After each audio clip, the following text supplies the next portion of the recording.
여기 오늘 본문에 보면은 이런 말씀이 있어요. 10절에 한번 봐봐요. 10절에 어떻게 하든지 이제 하나님, 같이 읽어볼래요? 시작. 어떻게 하든지 이제 하나님의 뜻 안에서 너에게로 가갈 좋은 길 얻기를 구하노라. 바울이 노마에 가고 싶었다 그 말이에요.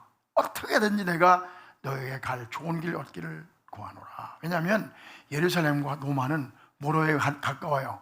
멀잖아요. 가다가 강도를 만날 수 있고, 그렇죠? 이탈리아까지 가는 길이 먼 길이거든요. 여기 보니까 뭐라겠냐면은 11절에 봐봐요.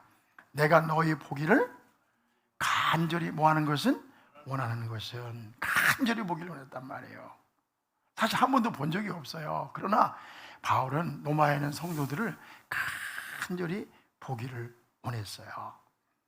그래 뭐라겠어요? 13절에 봐봐요. 형제들아, 내가 여러 번 너희에 가고자 한 것은, 여러 번, 한두 번도 아니고 여러 번 노마에 가려고 시도를 했어, 안 했어요?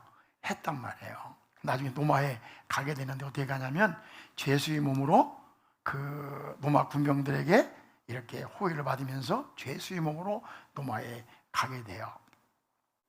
근데 바울은 노마에 갈 수가 없었어요.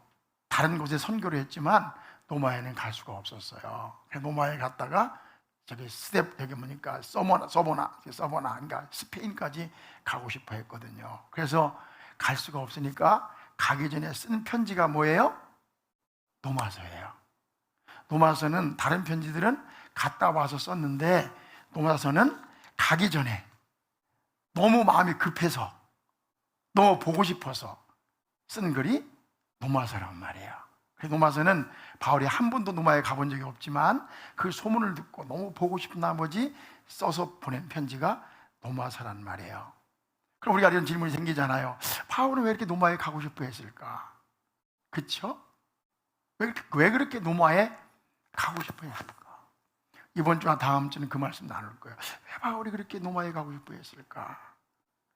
여기 그는 이렇게 말하고 있어요. 여러 가지 말하고 있는데 14절에 이렇게 말씀했어요. 14절 봐봐요.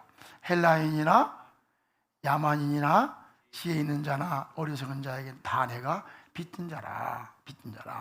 이 말씀 다음 주에 나올 거예요. 그러나 15절에 그러므로 할 수 있는 대로, 나는 할 수 있는 대로 노마에 있는 너희에게도 뭐하기를? 복음 전하기를 원하노라. 영어 성경에 이렇게 돼 있어요. That is why. 내가 왜 이렇게 노마에 가고 싶었느냐? That is why I am so eager to preach. 내가 노마에 가서 gospel also to you who are at Rome. 노마에 있는 여러분들에게도 복음 전하기를 eager to 간절히 소망하기 때문에, 뭐하기 때문에? 노마에 있는 여러분에게 복음을 전하기를 간절히 I eager to, 내가 열망하기 때문에 노마에 가기를 원한다고 말하고 있는 거예요. 뭐하기로? 내가 복음을, 여러분에게 복음을 전해주고 싶어서, 그런 열망 때문에 노마에 가고 싶다는 거예요. 물론 여러 가지 다른 이유가 있지만 가장 큰 이유 중에 하나가 뭐냐면 노마에 있는 너희에게 뭘 전하기 위해서? 복음을 전하고 싶어서. 그런데 여기서 우리가 생각할 게 하나 있습니다. 노마 교회는 교회입니다. 믿음이 없는 사람들이 아니에요. 믿는 신자들이 모여있는 교회였단 말입니다. 복음을 알고 있는 교회였단 말입니다. 심지어 여기 8절에 보면 무슨 말씀이 있는가 하면 8절에 봐봐요. 먼저 내가 너희 예수 그리스도로 말미암아 너희 모든 사람에 관하여 내 하나님께 감사함은, 그 뭐라고 했습니까? 너희 믿음이 온 세상에 뭐하라? 전파됨이라. 그렇죠. 그러니까 노마 교회는 어떤 교회냐면은 그들의 믿음이 온 세상에 퍼져나간 교회, 전파된 교회였단 말이에요. 그런 교회에 복음을 왜 전해요? 이미 세워져 있는 교회고 믿음이 충만한 교회고 그 믿음의 소문이 퍼져 있는 교회인데 왜 복음을 그들에게 전합니까? 바울이 그랬잖아요. 나는 남의 터 위에 내 집을 세우지 않는다고 했잖아요. 근데 왜? 이미 오래된 교회고 복음을 알고 있었고, 그렇죠? 그 다음에 믿음이 충만한 교회고 소문이 잘 난 교회인데, 여기 7절에 이렇게 말씀했습니다. 7절에 봐봐요. 노마에서 하나님의 사랑하심을 받고 성도로 부르심을 받은 모든 자에게, 이렇게 돼 있잖아요. 그러니까 이 편지는 불신자에게 쓴 편지가 아니에요. 신자들에게 쓴 편지란 말이에요. 그래서 뭐냐면 노마에서 사랑하심을 받고 하나님의 사랑하심을 받고 성도로 부르심을 받은 모든 자에게, 그렇죠. 노마 교회는 구원받은 사람이 있는 교회고 복음을 아는 교회고, 그렇죠. 믿음이 소문이 퍼진 교회란 말이에요. 그래서 그런 교회에 바울이 사도로서 내가 복음을 너희에게도 복음 전하기를 뭐한다? 간절히 원한다고 말하고 있는 거예요. 우리가 질문이 왜 그랬을까? 바울은 이미 기존 교회고 복음을 알고 있는 교회고 믿음이 소문이 퍼진 교회인데 왜 그 교회에 가서 그렇게 복음 전하기를 간절히 원했을까? 이상하지 않아요? 그렇죠. 한 가지 이유는 이것입니다. 그들이 믿음의 소문이 퍼지고 사랑받고 택함받는 성도들이지만 그 안에, 노마교회 안에 아직도 복음이 무엇인지를 모르는 사람이 있을 수 있다는 거예요.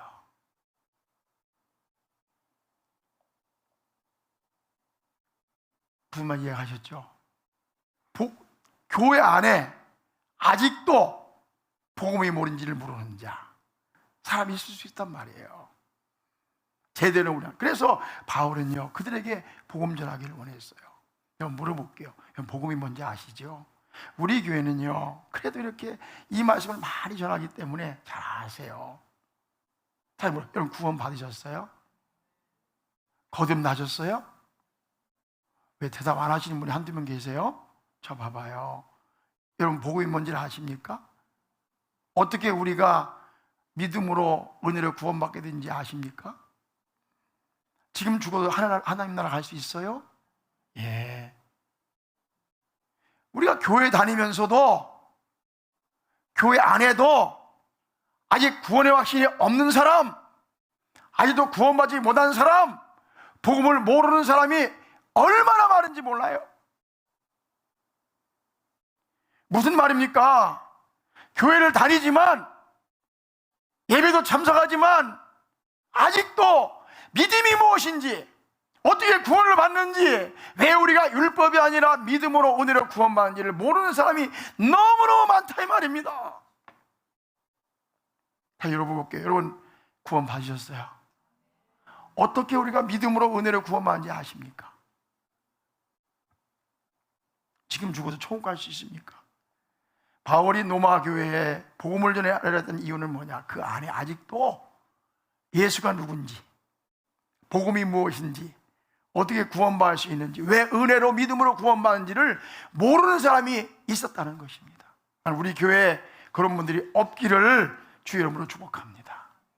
또 한 가지는요, 복음에 대해서 체계적으로 가르치기 위해서 그랬다고 생각해요. 여러분 복음이 뭔지를 아세요? 여러분 복음이 무엇인지 체계적으로 아십니까?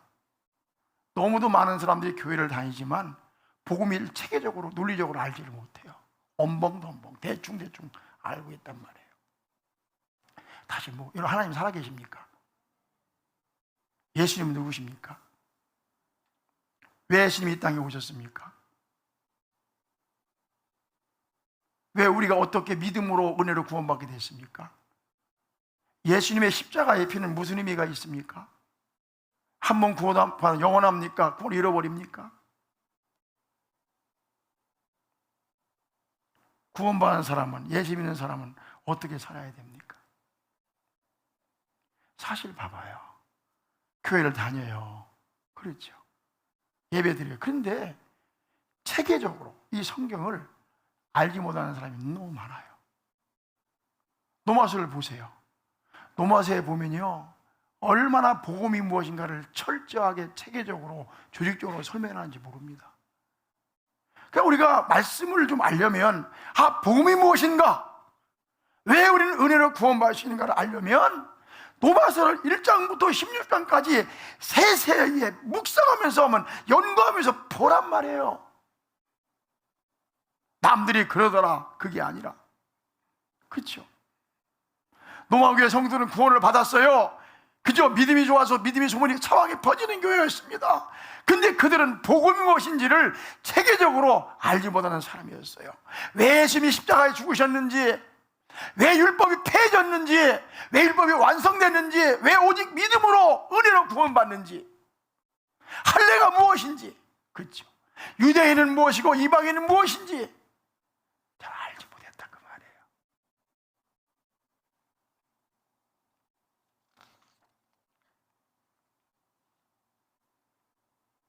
우리 성도들이요, 복음이 무엇인지를 제대로 알기를 축복합니다. 다 같이 아멘. 체계적으로 구원받을 때는 갑자기 성령의 은혜로 구원받을 수 있어요. 좀 몰라도 괜찮아요. 하나님의 은혜로 구원받을 수 있어요. 그런데 구원받은 다음에는 내가 그 믿음을 똑바로 지키고 이단에 빠지지 않고 신앙생활을 잘하기 위해서 도대체 복음이 뭐냐? 왜 예수님이 십자가에 못 박혔는가? 속량이란 무엇인가? 왜 나는 믿음으로만 구원받는가? 그렇죠. 그러므로 그리스도 예수 안에 있는 자는 결코 정죄함이 없다는 말씀이 무엇인지, 예수 믿고 죄를 지어도 어떻게 되는지에 대해서 우리가 구체적으로 체계적으로 알아야 되잖아요. 그들이 복음은 들었어요. 믿음은 가지고 있었어요. 그러나 체계적으로 똑바로 올바로 제대로 알 필요가 있었다고 바울은 생각한 거예요. 그래서 미리 노마서를 써보낸 거예요. 그래서 여러분 보세요. 교회 다니면서 엉벙덩벙 다니지 마시고 믿음 안에서 자유를 얻고, 그렇죠? 행복하고 할렐루야 확실히 갖고 살기 위해서 복음을 제대로 알 수 있기를 축복합니다. 다 같이 아멘. 그러려면 어떻게 해야 돼요? 노마서 공부해 봐야죠. 왜 우리가 하나님을 믿어야 되는지, 왜 우리가 신앙생활을 해야 되는지 읽어보고 나서 얘기하란 말입니다.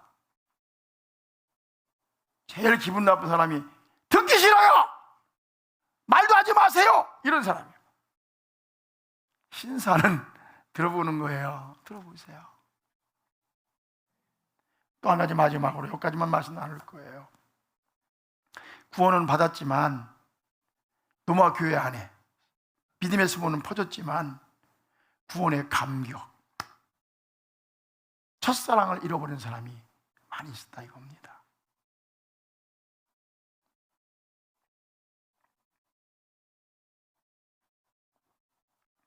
제가 책을 갖고 나왔는데요,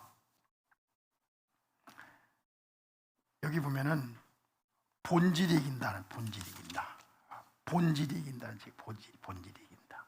뭐라고? 본질이 이긴다. 이 책이 뭐라 해서 있냐면은, 해봐요. 다시 복음으로 시작. 다시 복음으로. 노마서 이 강해 집에 보면 권호 목사님 하신 설교집이에요. 여기 보면은 서론에 이런 말씀이 있습니다. 서론에 설교자라면 누구든지 한 번쯤은 노마서를 강해하고 싶어하는 마음을 가진다. 나 역시 예외가 아니었다. 17년 전에 수요일 저녁 강단을 통해 노마서를 강의한 일이 있었으나 스스로 만족스럽지 못해 늘 다시 해야지 하는 생각을 가지고 있었다. 그러던 중 건강이 나빠져 2년 동안 투병 생활을 하면서 나 자신에게 무엇보다 시급한 것은 구원의 감격을 다시 회복하는 일임을 절감하게 되었다. 무슨 말인가 하면 2년 동안 아프니까 믿음도 사라지고 두려움도 생기고 구원의 감격도 사라졌다 이겁니다. 목사인데 얼마나 훌륭한 목사님이세요, 그렇죠? 그래서 아마 이 같은 영적 갈증이 나로 하여금 다시 강단에서 노마서를 펴게 했는지 모른다. 노마서는요 분명 구원을 받았어요. 그러나 구원의 첫사랑을 잃어버리고 구원의 감격을 잃어버린 사람들이 구원의 감격을 찾고 첫사랑을 회복하게 하기 위해서 기록된 것이 분명합니다. 그래서 수많은 믿음의 선배들이요 믿음이 있었지만 노마서를 읽고 노마서 강해를 들으면서 신앙의 감격을 회복했어요. 올 가을에 우리가 노마서 다시 펴드는 겁니다. 새벽에 창세기, 출애굽기, 신명기, 레위기 강해잖아. 다시 복음으로 한번 돌아가서 우리가 과연 구원의 감격이 있는지 생각해 보기 위해서 이 말씀을 전하고 있는 거예요. 세계의 성자 어거스틴은요, 로마서 13장 13절 14절 말씀을 읽고 변화됐어요. 종교개혁자 마르틴 루터는 로마서 1장 17절 오직 의인은 믿음으로 말미암아 살리라 하는 말씀을 듣고 종교개혁을 일으켰어요. 감리교의 창시자 조한 웨슬레는 로마서를 경청하다가 회심하고 훌륭한 목사님이 됐어요. 존 버녀는 로마서를 묵상하다 영감을 받아서 철로역정을 지었습니다. 믿음의 선배들이 그렇게 했단 말이에요.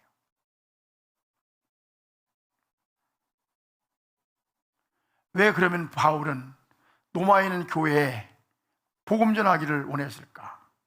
그렇죠. 왜 바울은 로마 교회가 첫사랑을 회복해야 된다고 생각했을까? 사실 로마 교회는요, 세워진 지가 오래된 교회였습니다. 20년. 그러니까 바울이 로마서를 쓸 당시로 교회가 창립된 지가 20년이 됐어요. 누가 복음을 전해서 교회를 세우는지 모르지만 오래된 교회였단 말입니다. 오래된 교회.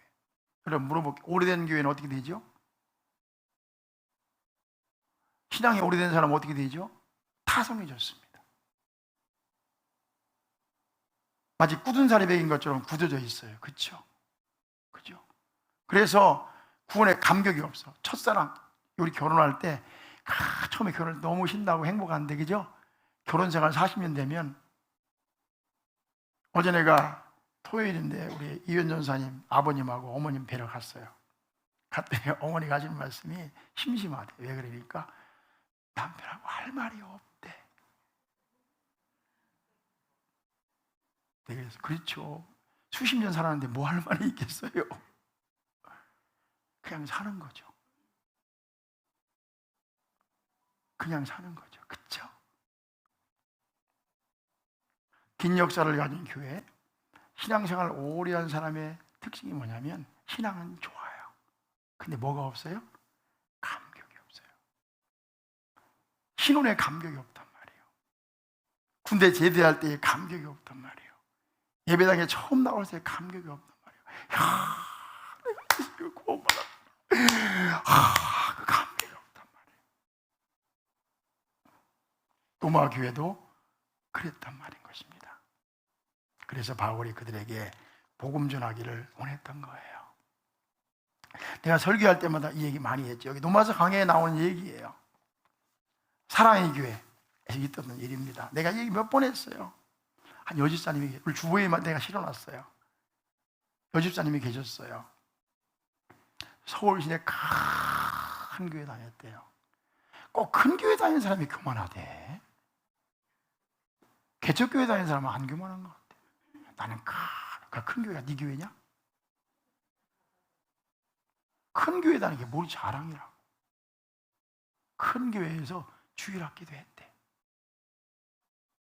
우리 교회도 보면은 뭐 세문안교회에서 왔다. 나는 세문안교회가 네 교회냐? 어? 나는 여기 세로안교회에서 뭐 했는데? 큰 교회 다니는 게 자랑이 아니라 내가 주님을 향해 어떻게 헌신했느냐가 중요하잖아. 아멘. 그게 중요한 거예요. 우리 옛날에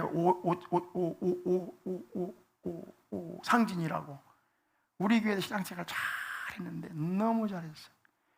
서울 온누리교회가 신앙생활 하니까 탑이더라, 탑. 온누리교회만 청년들이 적어. 얼마나 많아. 서울대, 연대, 고대, 뭐 성균관대 맞는데 우리 상진이가 최고로 신앙생활 잘하더라고. 최고로. 큰 교회 작용이라는 게 뭐 이렇게 중요해. 예수사랑 교회에서 잘할 수 있지. 할렐루야. 우리 여러분들은 서울의 사랑의 교회 가도 1등이야. 아멘 안 하시네. 조원장이 그치? 큰 교회 다녔대요. 주일학 교회사 했대. 어떻게 강남으로 이사했는데 가까운 교회 등록하다 보니까 사랑의 교회 등록을 했대. 전사님이 그러더래. 새가족반 교육 받으세요. 내가 권사인데 주일학 교사까지 했는데 큰 교회 다녔었는데 낫더러 새가족반 교육을 받으라. 이게 어디 무례한 정도 보통이 아니잖아. 그래야 등록을 받아준대. 어쩔 수 없이 울며 겨자 먹기식으로 등록하려니까 새가족 교육을 받게 됐어요. 새가족 교육 받는 데 들어가 있으니까 기분이 좋아 나빠?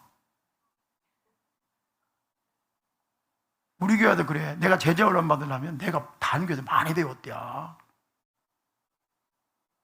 그래서 다시 받아야 돼. 다 같이 아멘. 다른 교회에서 제제 훈련 다시 받아야 돼. 새가족 방법 다시 한번 해봐야 돼. 고슴도치처럼 앉아있는데 기분이 너무 나쁜 거야. 기분이 너무 나쁜 거야. 내가 이 교육을 받아. 내 권사인데 30년 신앙생활 했는데 큰 교회 다녔는데 내가 뭐 했는데? 주일학 교사까지 했는데 근데 앉아있어도 귓구멍은 열려있어 안 열려있어? 열려있잖아. 그러니까 뭘까 들리는 거예요. 빨리 시간이 안 가나. 근데 예수님에 대해서 십자가에 대해서 듣는데 신앙이 있으니까 마음에 쿡 찔리더래. 그 순간에 눈물이 쪼르륵 흘러내리더래. 첫날만 그럴 줄 알았는데 둘째 시간에도 셋째 시간에도 넷째 시간에 다섯 시간에도 계속 눈물이 흐르더라는 거예요. 그리고 그분이 간증한 게 이거예요. 사실 나같이 오래 예수 믿고 교회에서 인정받은 사람이 새가족 모임에 들어가라고 했을 때는 굉장히 자존심이 상했습니다. 그래서 좀 거만한 마음을 가지고 앉아 있는데 예수 그리스도에 대해서, 십자가에 대해서, 부활에 대해서 조용히 나에게 듣고 앉아 있는 사이에 나도 모르게 내가 크게 잘못 생각했구나 하는 생각이 들기 시작했습니다. 나는 예수님에 대해서 다 아는 것 같았습니다. 그런데 듣고 보니 너무도 모르고 있었고 나는 십자가의 진리를 이미 터득한 줄 알았는데 듣고 보니 은혜에서 멀리 떨어져 있었던 것을 발견하게 되었습니다. 나는 이미 은혜가 충만한 사람인 줄 알았는데 나도 모르는 사이에 구원의 감격이 식어버린 사람이라는 것을 깨닫게 되었습니다. 나는 다시 복음으로 이 말씀 드리면서 내가 첫사랑의 감격을 회복하고, 그렇죠? 할렐루야.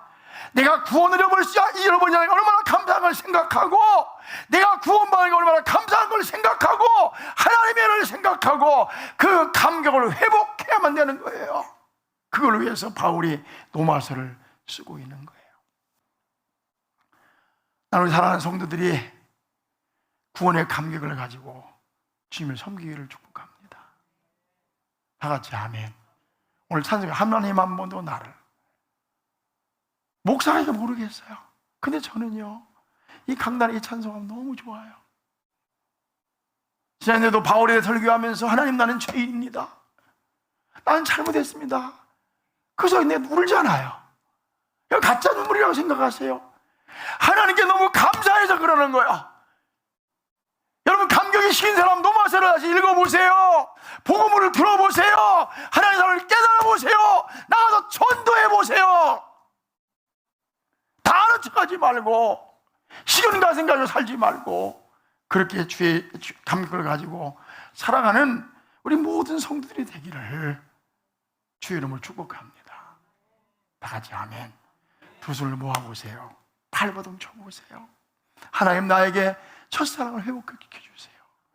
내가 예수 믿는 것이 얼마나 놀라운 일인가 깨닫게 해주세요. 구원받은 것이 얼마나 좋으니 깨닫게 해주세요. 그리고 그 감격을 가지고 하나님을 섬기게 해주세요. 우리 이현 전사님이 강단에 여기서 찬송인도 할 때마다 내가 밑에 은혜를 받아요. 찬송 하나하나에 마음이 담겨져 있는 거라. 때때로 내가 식어지고 내가 부서졌을 때 회복시키려고 각차까지 찬송하는 모습이 보이는 거라. 저는 구원의 감격을 가지고요, 다 같이 아멘, 첫사랑과 하나님을 섬기시기를 주의 이름으로 축복합니다. 하나님이 기뻐하시고 더 많이 축복해 주실 겁니다.